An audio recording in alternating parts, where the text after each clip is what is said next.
Chapter 7. Who the hell are you, and why are you in my head? Kathryn should admit herself to a mental hospital and get it over with.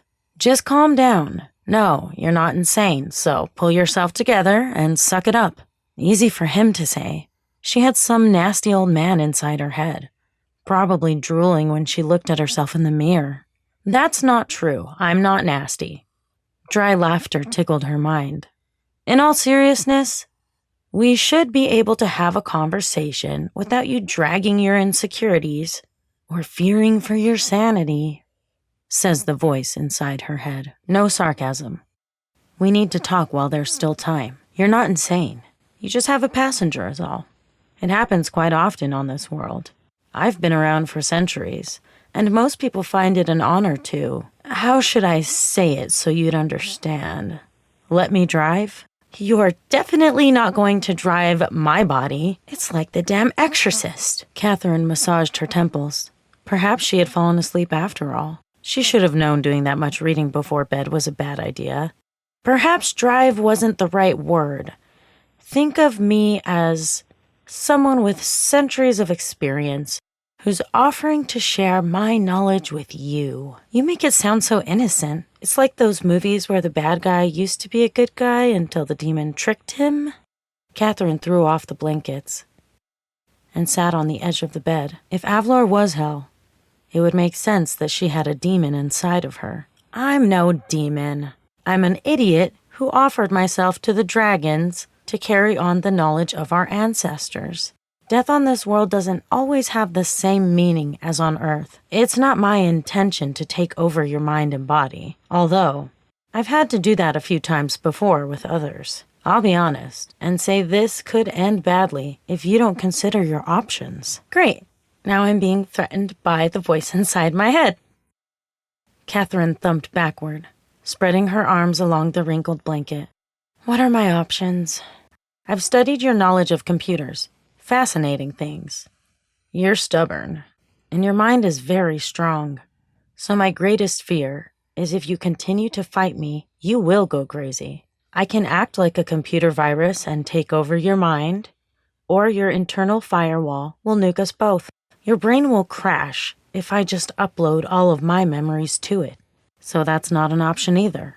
The only thing I can think of is partitioning your memories with an interface into your subconscious. I'm not a damn computer, and my brain isn't a hard drive. You'd be surprised how similar they are. A slow stream of knowledge wouldn't overload your mind, and I could pass on what I need to. I wouldn't be in the forefront of your mind, looking at you in the mirror, for instance. So let me guess. I'm the chosen one, and I have to save the world. I have to find the one ring to rule them all, and everyone will live happily ever after. Sorry to disappoint you, but no. My last host died in the Barrens, and you were the first to show up. I would have preferred a strong male warrior, but now I'm stuck with you. If I had waited a while longer, then I could have had Hal. There's no magic talisman to save the world, and I doubt you will single-handedly save Avlor. Happy is not a word I associate with this place. Life expectancy on this world isn't very long, so you'll need all the help you can get. You're so inspiring. She lay in silence for a while, forcing herself not to think of anything. Are you the source of the sights? I'm not the source, but the conduit. I suffered through them as well when I was still alive. Scared the hell out of me. I don't understand. Who's the source then? When I was alive, I wasn't alone in my head either. Great. Now we're talking not one, but two people in my head. She's not a person. Not a person. Are we talking a demon or a fluffy bunny with horns? You gotta give me more than that. She swallowed the lump in her throat. Is she evil? I'm not sure what she is, but I don't think she's evil. I don't think there's such a thing as good and evil here. We're on one side and the daemons are on the other.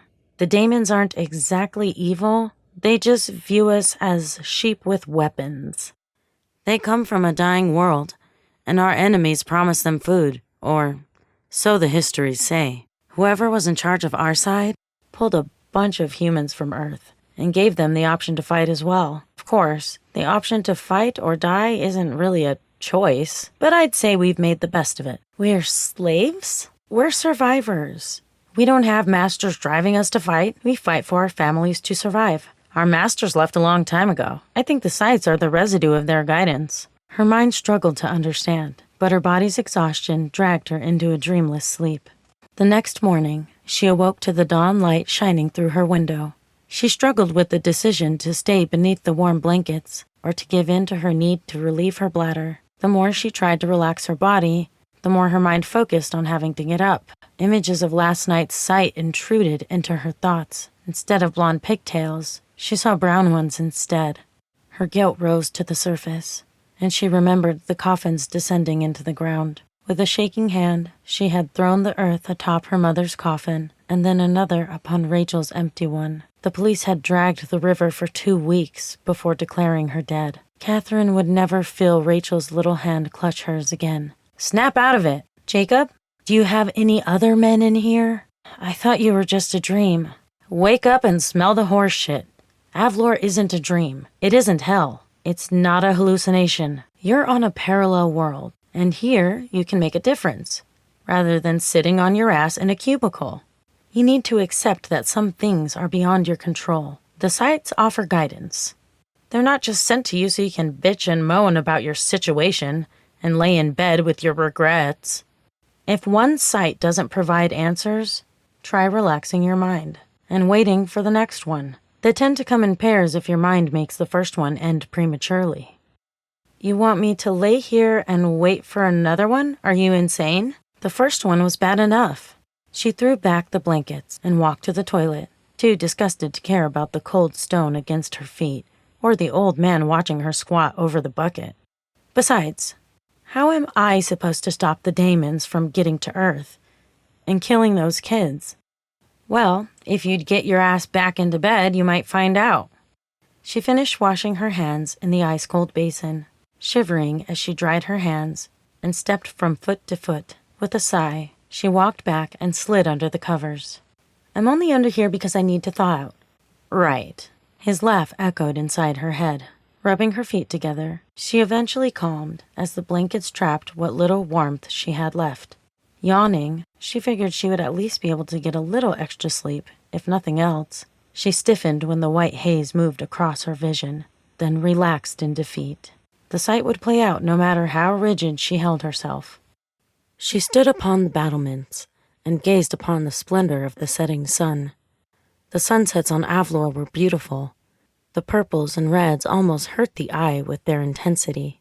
She glanced to her left and smiled at Hal. He gave her a sad smile and placed his armored hand upon her shoulder. Her guilt lightened, but didn't fade. Forgiveness needed time. He leapt off the wall and glided to the courtyard below.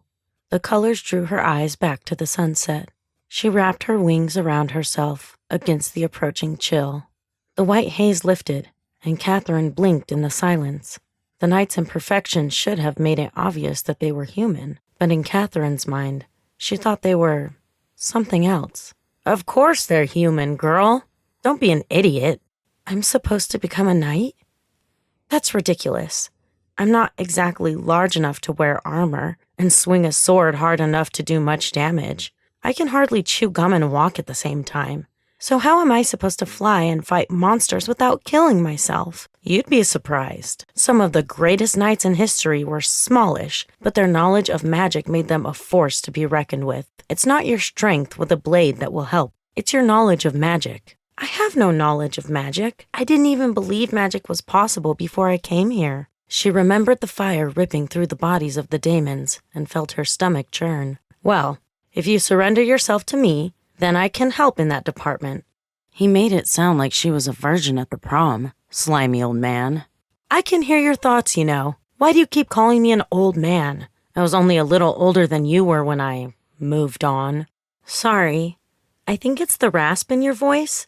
I picture an old man with a white beard passing on his knowledge. Well, not many live to be that old here, at least in the knighthood. You don't really have an option. Whether you become a knight or not, I have to pass on my knowledge to you, or you could lose your grip on reality, and I could lose my chance of ever moving on. Becoming a knight is the answer, according to the site, but you could find another way. I think every person would want to be able to fly. She weighed her options, finding the idea of fighting for the kids back home to be the best motivation. Flying just didn't appeal to her, but walking around and trying to fight the daemons from the ground wasn't logical. Her fighting the daemons was ludicrous, but she had defeated them upon her arrival, so maybe the idea wasn't completely crazy after all. Still, she hesitated. "What is it? What's holding you back?" "I'm afraid of heights,"